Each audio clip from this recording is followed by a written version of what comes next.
Looking back to the readings from yesterday, the first reading from the book of Exodus, chapter 16, the people of Israel, after they came out from Egypt, they were complaining about food, as I told you yesterday. But this time around, the problem is not about food. They told Moses, this time we are not hungry, but we want that your God to speak to us directly. We don't need any mediator.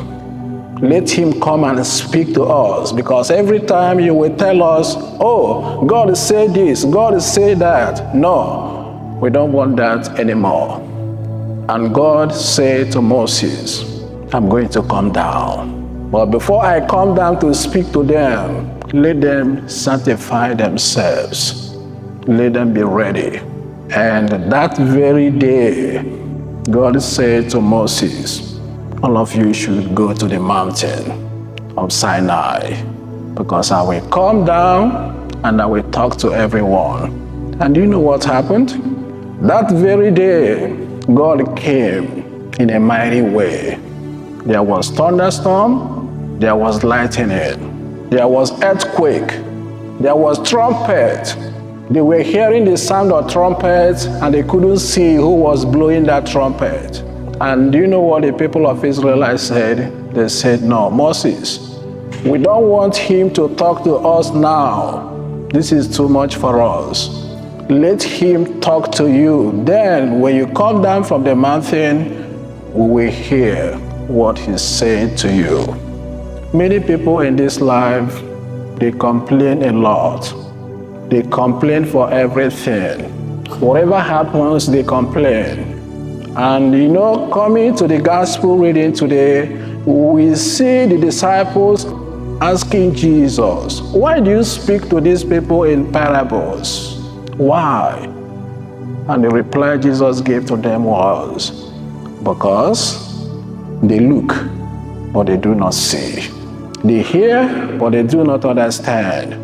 And that is why I speak to them in parables. So the question for us Christians today is, do we want God to speak to us in parables, or do we want him to speak to us plainly? God speaking to them in parable doesn't mean that God didn't want them to understand what he was saying, but he wanted them to puzzle. He wanted them to think. He wanted them to think about him. That is why he showed himself in Old Testament in the form of thunder and storms. But coming to the New Testament, he spoke in parables. Are we in that group, or have we come to the stage that we don't need God to speak to us in parables? The Holy Communion we come here to receive every morning. Do we understand what that means?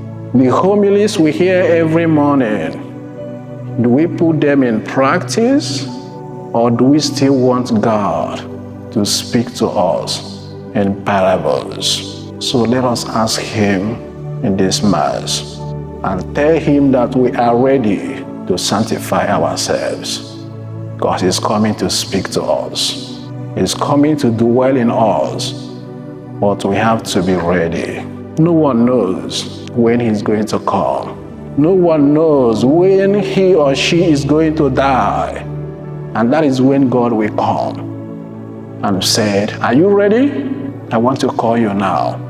I want to take you to heaven. Are you ready to meet him? That is what Moses told his people, sanctify yourself, because he's going to come down.